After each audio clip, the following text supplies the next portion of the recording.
Stormwind, a city built upon hope. Towering walls protect its people from the dangers beyond. Here, merchants bargain, children play, and soldiers stand watch over every street. To those who live here, danger feels impossibly far away. Yet even the greatest kingdoms cannot imprison darkness forever. Beneath these peaceful streets, another world exists, hidden from curious eyes, forgotten by almost everyone. Few citizens ever descend these stairs. There is little reason to, unless one has chosen to confront the horrors below. This is the Stockade. Once designed as Stormwind's most secure prison, its walls held murderers, traitors, thieves, and creatures far too dangerous to roam free. But prisons have a weakness, eventually. There are more prisoners than guards, and today, 2 adventurers willingly walk inside. Every step forward is one step farther from safety. The air is thick. Damp stone absorbs every sound.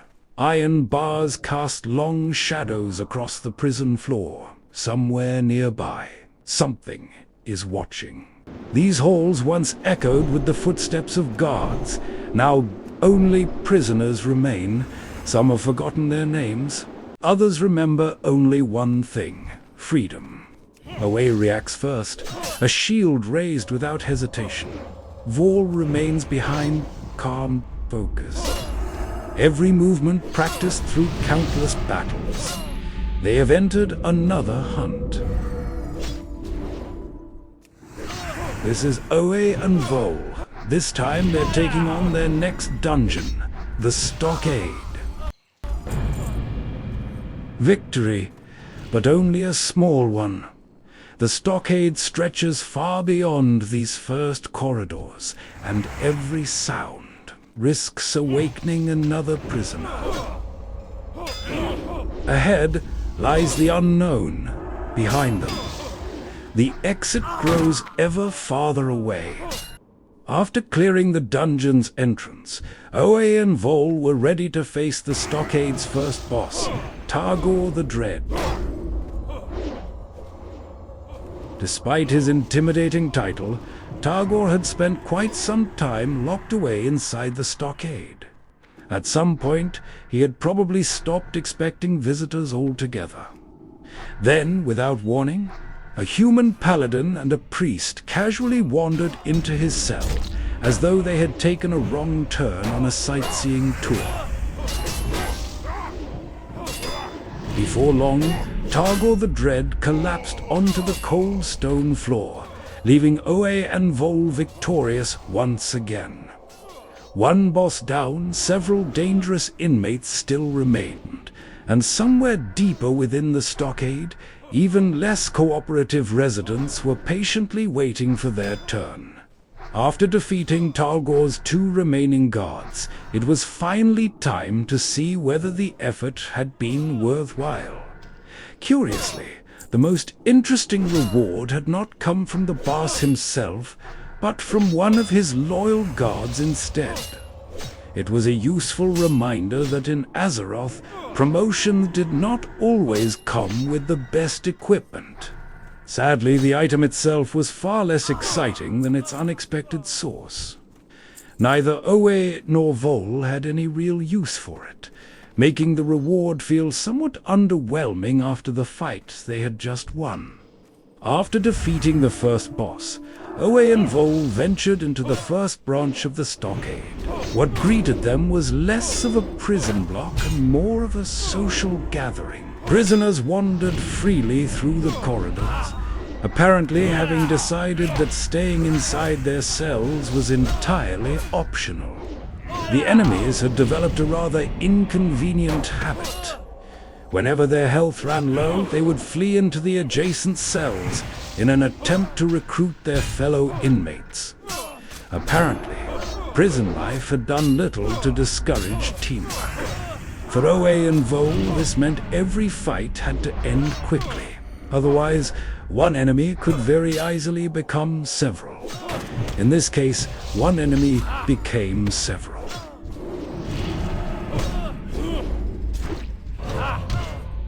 And it happened again. Another inmate, realizing the fight was slipping away, made a desperate dash into the very same cell to recruit yet another prisoner.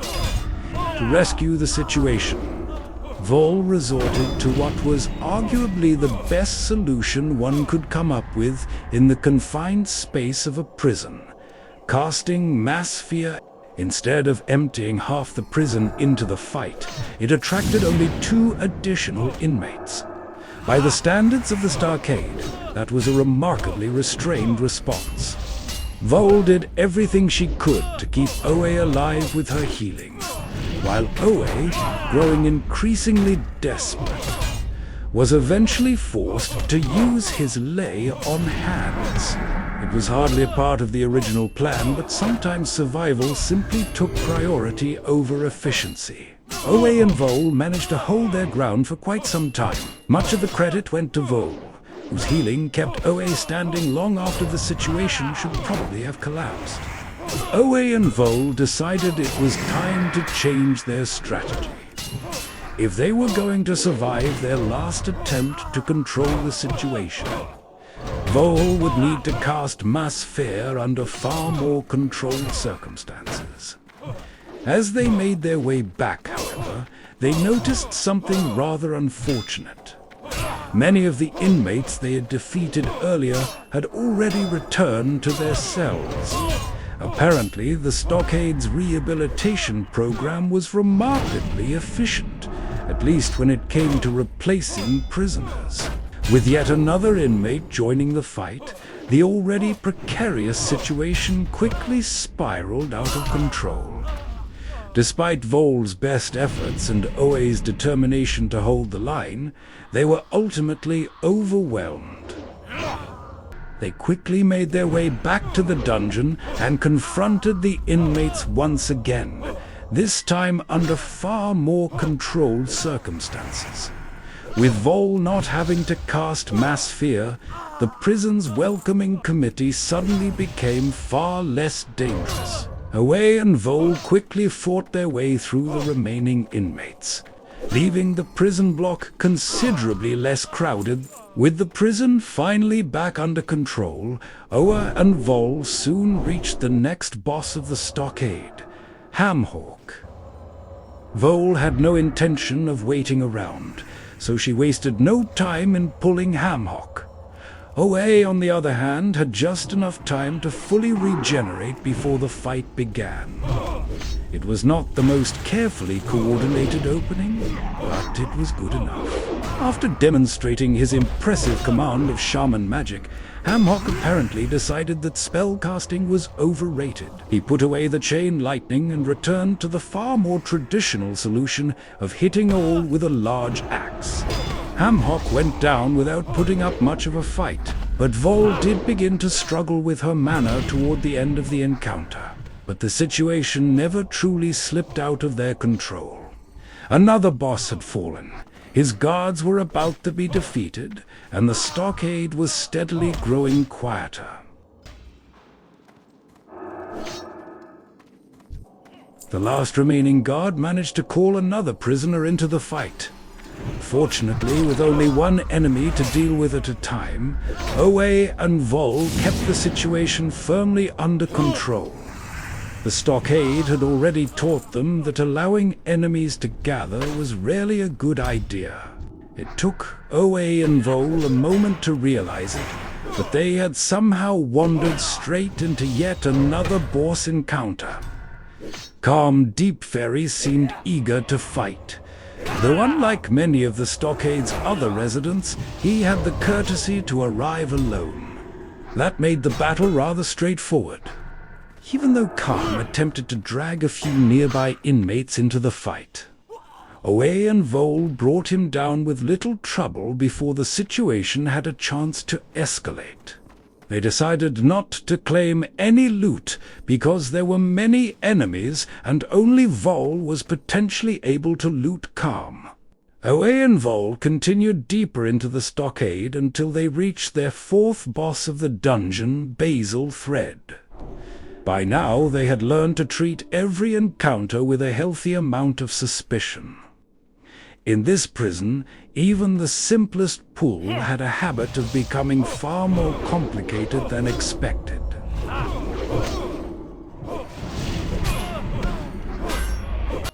The fight began surprisingly well, and for a brief moment it seemed as though Bazil Thredd would be just another routine victory. Then Vohl cast Mass Fear. What followed was exactly what one might expect from unleashing panicked prisoners throughout an already overcrowded jail. Enemies scattered in every direction, returned with reinforcements, and within moments the encounter had spiraled completely out of control. Oa and Vohl fought as long as they could, but they were eventually overwhelmed. By this point, one thing had become abundantly clear. The stockade was proving to be far more difficult than either of them had expected. Determined not to repeat their previous mistake, Oa and Vohl charged Bazil Thredd once again. This time Mass Fear was left unused, and every bit of their attention was focused on bringing Thredd down as quickly as possible. Unfortunately, the inmates of the stockade seemed to have an uncanny ability to involve themselves in fights they had never been invited to. One after another, additional prisoners wandered into the battle of their own accord, turning what should have been a straightforward encounter into yet another chaotic brawl. Amid the chaos, Bazil Thredd himself was finally defeated. Unfortunately, his absence did very little to improve the situation. Surrounded by a crowd of inmates, Oa was eventually overwhelmed and fell in battle. With remarkable composure, Vohl managed to loot Bazil Thredd before meeting the same fate herself. In the stockade, even victory over the boss was apparently no guarantee of survival. At last, Oa and Vohl stood before the final boss of the stockade, Ward. At first glance, he appeared rather unremarkable, but he possessed one particular ability that Vohl knew all too well. Unfortunately, it was not an ability Oa had especially fond memories of. Fortunately, Oa and Vohl had taken the time to clear the surrounding cells beforehand. For once, the only enemy they had to worry about was the one they had actually intended to pull. As always, Oa covered the area with consecration, while Vohl focused on dealing steady single-target damage. With no unexpected reinforcements joining the battle, the rest of the fight was surprisingly straightforward. Ward was defeated without causing any further trouble, bringing Oa and Vohl's journey through the stockade to an end. Overall, the dungeon had proven to be a memorable challenge. The narrow hallways and densely packed cells made nearly every pull a potential disaster, demanding far more caution than they had anticipated. The loot, however, was another matter entirely. Despite all the effort, neither Oa nor Vohl walked away with anything particularly exciting. At least some heads were collected. If you enjoyed following Oa and Vohl through the stockade, don't forget to like the video and subscribe for more adventures. 6 dungeons are now behind them, with many more still waiting to be conquered. We'll see you in the next adventure.